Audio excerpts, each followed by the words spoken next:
My name is Raymond Reddington. I'm a criminal and a fugitive. I'm wanted in every country on Earth and at the top of the FBI's most wanted list. I'm armed and I'm dangerous. And the most important person in the world to me is dead because of you. James Spader never delivered danger loudly. He whispered it. At a time when Hollywood rewarded volume, bigger stars, bigger emotions, clearer heroes, Spader moved in the opposite direction, letting silence do the work. But that choice came with a cost. As the industry shifted towards safe-leading men and easy archetypes, Spader earned a reputation that quietly threatened his career. Too strange, too unsettling, too hard to market. To the public, he looked like an intellectual heartthrob who kept ending up as the villain, the creep, the morally questionable outlier. Behind the scenes, though, he was something else entirely. An actor drawn to discomfort, to control, to characters who made people uneasy without ever raising their voice. Then, just as he should have leaned into conventional stardom, he made a choice that confused everyone. So, what really happened to James Spader? Let's fade to black. To understand James Spader, we have to go back to Boston. Not the loud, blue-collar Boston you see in Ben Affleck movies. This was the quiet, intellectual Boston. His parents were both teachers, the kind of people who surrounded their home with books, questions, and space to think. In interviews, Spader has said he was the black sheep of the family. But I don't think that's quite right. He wasn't rebellious, just removed, observing. He attended Phillips Academy, one of the most elite prep schools in the country. Future presidents and poets walked those halls. It was a place that bred ambition. But at 17, Spader walked away. No Ivy League, no polite path to power. Instead, he moved to New York and took jobs most of his classmates would never imagine. Truck driver, yoga instructor, stable boy. And there's one detail many people don't know. James Spader is severely nearsighted. Without his glasses, the world turns to a blur. He said that on set, he often stares at his co-stars as abstract shapes. Maybe that's why he doesn't blink much. Maybe that's why his stillness feels so predatory. James Spader started showing up in films in the early 1980s, and right away, something felt off. Not in a bad way, but different. While his peers, Rob Lowe, Andrew McCarthy, Judd Nelson, played rebels, lovers, or golden boys, Spader gravitated toward roles that made your skin crawl. In Pretty in Pink, he was Steph, the smug rich kid who sneered at the working class. In Less Than Zero, he played a drug dealer so casual, so indifferent to the damage he caused, that it was more chilling than any act of violence. He wasn't overacting. He wasn't even acting in the way most young actors did back then. He was watching, calculating. But it was Sex, Lies, and Videotape, 1989, that changed everything. Spader plays Graham Dalton, a soft-spoken drifter who interviews women about their sex lives. Not for art, not for journalism, but because it's the only way he can feel anything. What's haunting isn't what he says, it's how long he waits to say it. The silences, the way his eyes linger slightly too long, the way he never fully looks at anyone, and yet sees through them. There's a scene where he quietly asks a woman to speak into his camera. No threats, no seduction, just stillness. And suddenly, you're holding your breath, unsure why your heart is racing. That performance won him Best Actor at Cannes, but more importantly it gave Spader permission to not chase hero roles, permission to explore power without volume.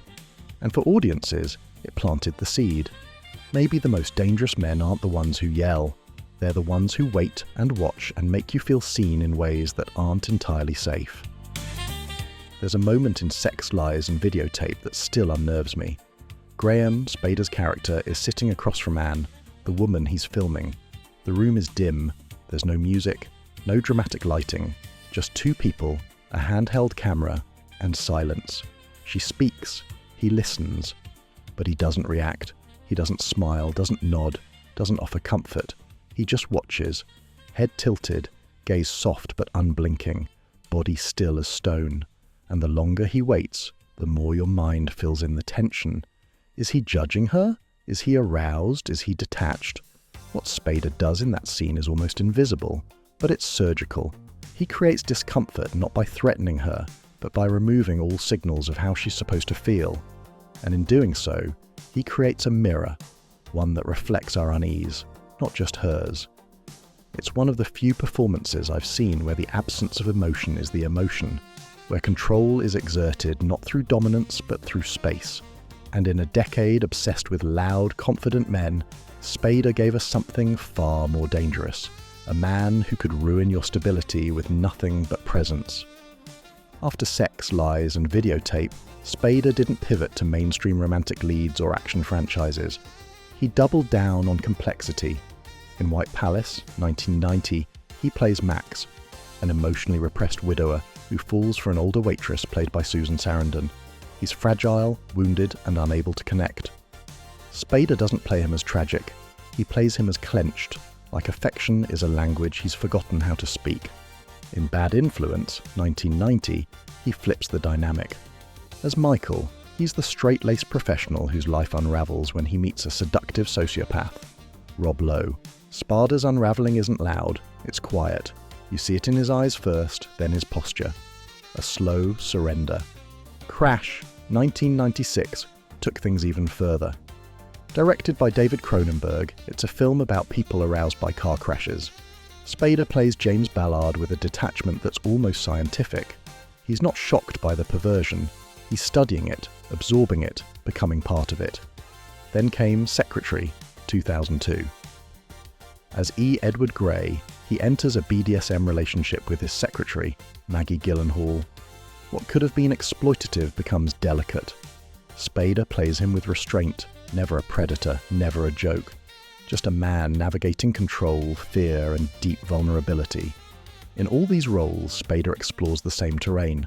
Power, not as domination, but as quiet negotiation. People often compare James Spader to Gary Oldman. Both are actors. Both disappear into roles. Both are unpredictable. But their power comes from opposite places. Oldman explodes. His brilliance is in transformation. His voice, his face, his physicality. You watch Oldman change. Spader, on the other hand, doesn't move. His performance is about what's held back, what's not said, what's beneath the silence. Oldman burns the house down. Spader just stands in the corner, and somehow you feel colder. There's a reason people say Spader had the best hair in the 80s. He looked like a heartthrob. But he never played one. While other actors fought to be liked, Spader chose to be true, even if that truth made people deeply uncomfortable, and in doing so, he carved out a space that almost no one else dared to occupy. In 1994, James Spader did something unexpected. He played a hero. Stargate was his biggest commercial success to date. As Dr. Daniel Jackson, he was kind, idealistic, the smartest guy in the room. There was warmth in that performance, a softness we hadn't seen before. He wasn't playing a predator, he was playing a believer. And for a moment it looked like Spader might finally step into the spotlight that Hollywood had been holding out for him all along. But then he walked away. No franchise follow-up, no action trilogy, no turn toward the mainstream. He treated Stargate like a curious detour and quietly returned to smaller, weirder, more intimate roles. The kind that didn't open overseas, the kind that didn't test well, the kind that breathed. The industry was shifting. Studios wanted certainty, simpler heroes, marketable masculinity. Spader, he wasn't certain, he wasn't simple, and he definitely wasn't marketable in the way they wanted him to be. And so he slipped through the cracks, not because he failed, but because he refused to simplify. Was it the industry that changed, or had Spader always been destined to live on the fringe? If you're still here, then maybe you've always known. Some actors weren't built for the centre stage. Some were built to haunt the edges. When the big screen became less interested in moral ambiguity, James Spader quietly reinvented himself. On television. In The Practice and later Boston Legal, he played Alan Shaw, a morally elastic lawyer who weaponized language the way others wielded guns. Spader didn't just deliver monologues, he composed them. Each pause, each inflection, each twist of a legal argument felt rehearsed, not for the jury, but for the soul. Then came The Blacklist. As Raymond Reddington, Spader gave us something new, a criminal mastermind who spoke like a poet and killed like a ghost. It wasn't just what he said, it was how he said it. The rolling cadence, the theatrical pauses, the way he lingered on certain syllables like he was tasting them. Fans weren't just watching the plot unfold, they were watching him, waiting to see where his voice would go next. And that's the thing. Spader made stillness entertaining. He made exposition magnetic. He made monologue feel like jazz. Off-screen, he kept his distance, rarely gave interviews. Lived in New York, not Los Angeles. Spoke in spirals when asked direct questions. He once said acting allowed him to connect with people, without being around them too much. It makes sense. For someone who played so many characters who needed control, maybe solitude was the only place he felt safe. James Spader never chased the roles that made you love him. He chased the ones that made you think twice. Across 4 decades, he built a body of work that didn't ask for attention. It commanded it through quiet tension, eerie calm, and voices that wrapped around your spine. He didn't invent the anti-hero, but he made us comfortable sitting with them. He made us curious about the manipulator, the voyeur, the man who speaks softly and holds your world in his hands. You can see his fingerprints on so many of today's characters. Walter White, Don Draper, even the twisted romantic leads in modern dark fiction. They all owe something to Spader. And the most unsettling part? He never needed us to watch. But we did, because we couldn't look away. If you enjoyed this deep dive, please like and subscribe. Comment below, which James Spader performance unsettled you the most, and who should we cover next? Let's fade to black.